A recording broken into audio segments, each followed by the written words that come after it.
got to see you all grown You could and tell us prosperous. You tell us one of your crazy stories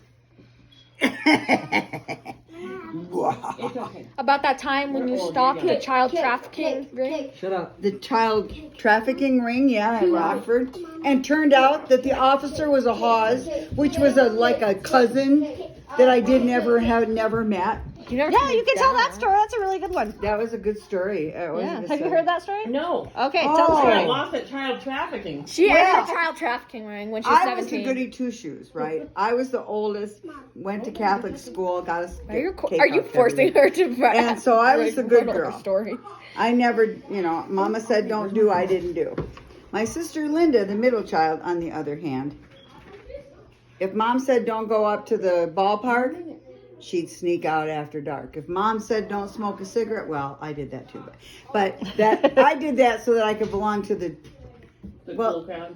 well, the boys in my neighborhood. Well, Swag. okay, little kids got to go away. In order to belong to the club, I remember I'm growing up in the 50s. To belong to the club, you had to be able to chew tobacco, smoke cigarettes, and throw pen knives without stabbing the person that you're throwing it at. So the boys in the neighborhood, they had a little shed out back, and I was the only girl my age, and so I had to practice spitting. Chew and spitting, and you had to spit so far, and then we smoked Camel cigarettes, so you had to borrow. Of course, borrow cigarettes from your parents to come and try and share with the other kids, and then everybody had to have a penknife, and getting a penknife when you're a girl is not an easy thing to do, because asking for one in 1956.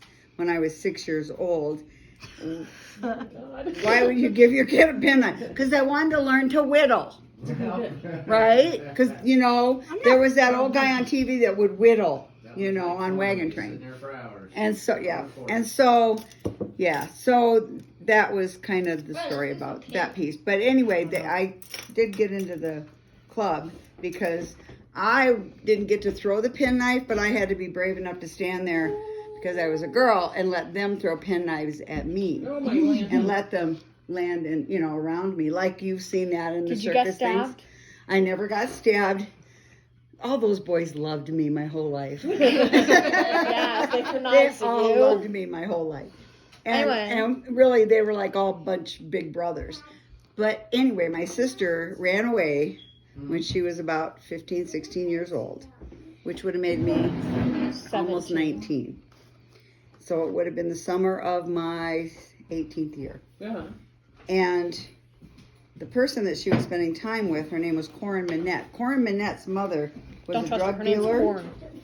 And what she would do is she would drug the girls, and then they would sneak them into Chicago, and then they would keep them drugged, and then they would prostitute them. Oh my gosh. But, my sister didn't know. But meanwhile, my sister ran away because my mother, it was just not perfect. And my sister ran away, and my cousin and I looked for her day and night in all these different parties, because my cousin had actually dated and been married to a guy that was a drug dealer. Mm-hmm.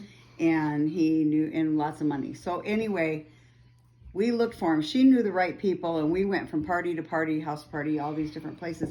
And you're always like one step behind them, because they would move the girls around. Yeah.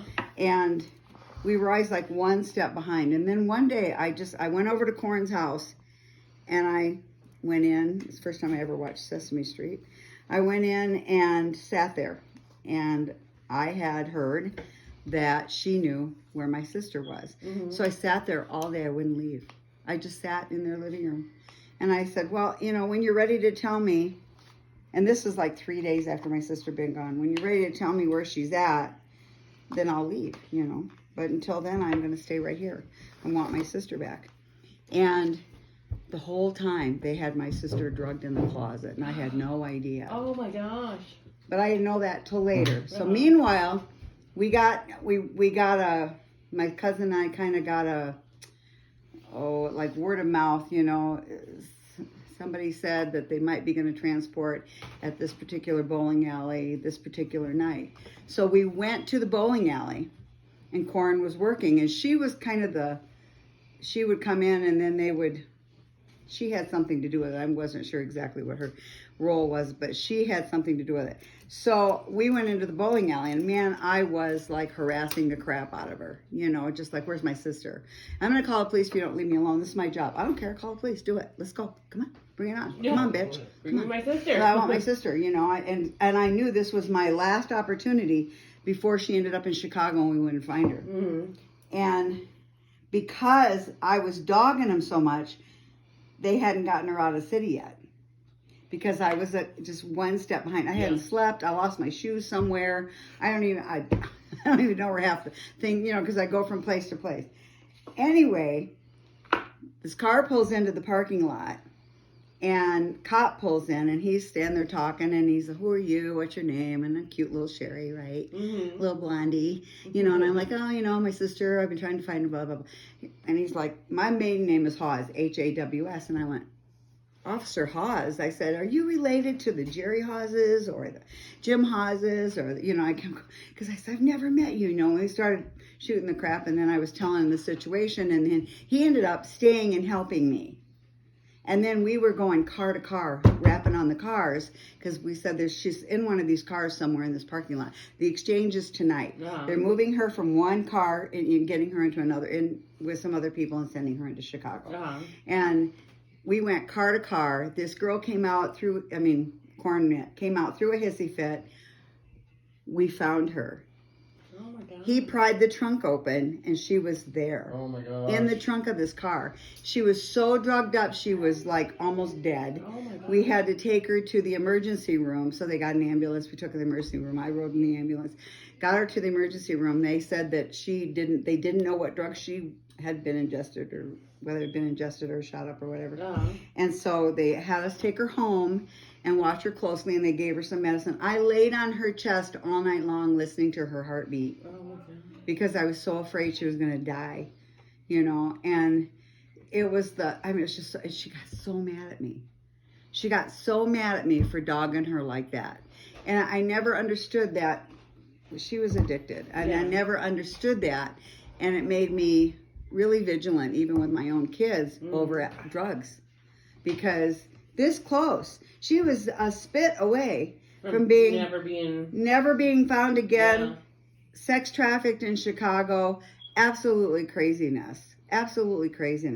And my youngest sister pulled something very similar, as she was, I'm not exactly sure how old she was. I don't think she was 18 yet. She ran away, got on a bus, and hooked up with the wrong people on a Greyhound bus, ended up in Galveston, Texas, on a boat that was supposed to be leaving to go to the Arab Emirates. They had her drugged up. And how did we find her? I'm trying to remember. I know I've told that Didn't story. she get off the boat somehow? Yeah, she got off the boat and she had a thing in her pocket, like 25 cents. She started calling. Yeah, she got off called my the mom. boat, went down the dock. And somehow was able to call and got away long enough to call like home. Yeah. And then somehow they traced where she was.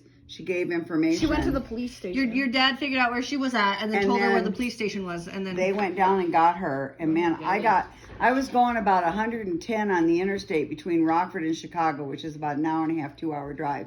And I got pulled over by a cop, and he's like, you know, what are you going so fast for? And I said that I told him what had happened, that she'd been kidnapped and drugged and, you know, all this stuff, and they just found her and they put her back on a plane. She was on her way back here, and I needed to be at the airport to meet her, and I was afraid to not be there on time. And we got the information you got didn't really give you enough time to be right there at the airport, and there was no one to meet her, and I was really worried, so I was going like a bat out of hell. Yeah. He gave me an escort to the Nice. he gave me an escort to the airport, and I went and got her and my parents. That's awesome. But see, I never did any of that stuff. I was the good girl. I married the good little Catholic boy, and, you know, had the 2.5 children. And, you know. 8 kids later. Well, then I got divorced and went wild for a little while. You had the host day. You gotta get it. There's this time where you have to go. 2.5. What? Yeah. It's changed. You have to. Alyssa. You're not so loud. You snorted. I love it.